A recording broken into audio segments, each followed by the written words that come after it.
My name's Verashni Rath, and I'm joined by the Mail and Guardian's Associate Editor Verashni Pillay to chat about her rather controversial piece this week, No, Helen Zille, You Cannot Control Your Blacks. Did I get that right? Yes, you did.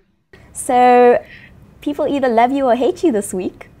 It's a bit like that every week if you're a columnist. So it's important to have a thick skin and to take things with a pinch of salt. What I have noticed, and I'm sure you guys at News 24 noticed this as well, that the worst comments will come through on the columns beneath an article. And the people who have positive things to say won't necessarily engage in that space because they will find it an alienating and intensely negative space. So a lot of my positive responses come in person. People, even within the DA, would rather SMS me or tell me that they appreciated my column. People would call me, or people would tell me on Twitter because it's considered also a more personal form of engagement without, being the piece. So there's good and bad, and I think writing a piece about white mentors and the kind of racial complexities of that is never going to be an easy topic, and it's going to leave people divided. There's no way about that. So let's talk about the piece specifically. You didn't mince your words when you spoke about Helen Zille's treatment of her black staff. I was talking specifically about how she treated Lindiwe Mazibuko and 3 other cases that I know about of how she treated black leaders that specifically groomed.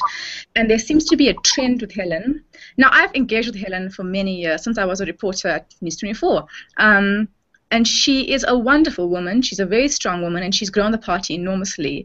She is from a certain generation of people, and she's been very progressive. I mean, she did amazing things during apartheid and now in trying to transform the party.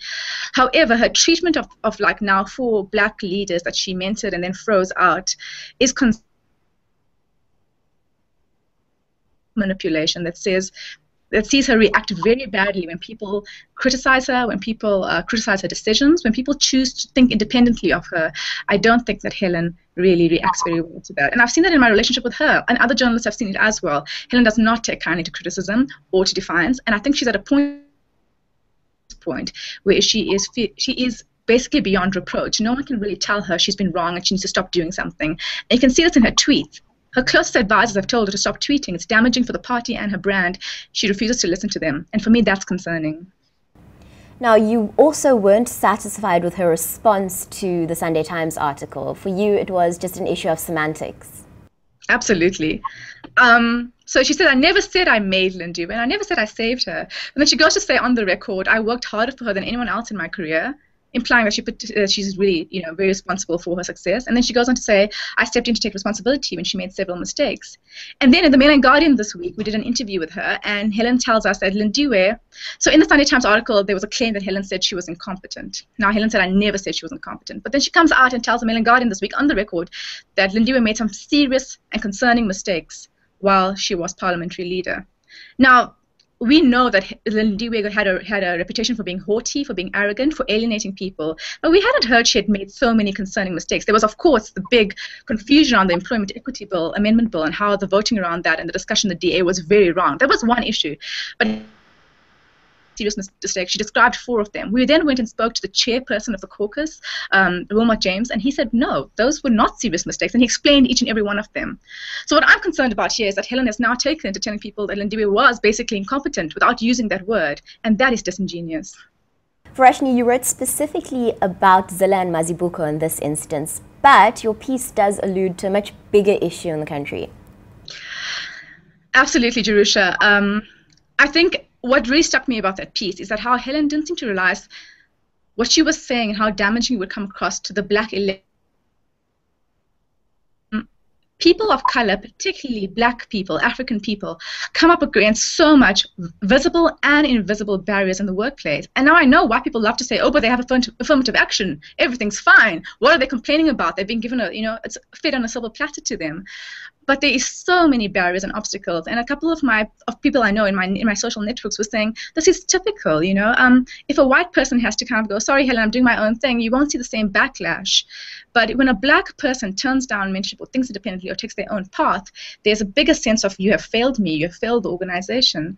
And I mean, this is a bit controversial, but there's been such an outcry to me saying this from a lot of white people in particular, saying, how dare you say that? And I think what's interesting is that white people still hold the majority of economic power in this country. And they get very, very angry when you talk about why that is. And I think we need to stop getting so angry and start to listen from other people's point of view and try to understand what's going on here. You'll remember when the election results came out, Helen Zille waxed lyrical about the 700,000 new black voters. In your opinion, do you think this is going to negatively affect the DA's black votership? I went to a panel discussion about elections featuring the country's top political analysts last night. It was Adam Habib, Stephen Friedman, Johnny Steinberg, Nomboniso Gasa, and they all seemed to agree that a lot of that vote was people. It'll be very easy for the ANC or another party to the left of the ANC to recapture that vote. The DA should be a lot more on their toes than they are. And Johnny Steinberg said something very, insightful. He said the DA have hit a brick wall because they're trying to appeal to two constituencies, and it's tearing them apart. And someone else in the DA, very involved in the DA, it's not Gareth Onselen, but someone else said to me, he said, the DA is in the group of social conservatives, and that's what really saddens me. I was giving the DA a lot of credit before this election because I said, you know what, they are young black leaders, not just black leaders, but they are young leaders, because I include Tim Harris as one of them, who believe, and they are on the rise and on the ascendancy in the party, and that's why the DA is changing. But no, there are these elements in the DA. There's not just the conservatives, and you see the gnats, the old gnats that they absorbed. People often talk about the gnats that the DA absorbed. It's not just them, it's the old progs. It's the socially conservative element that runs really strong.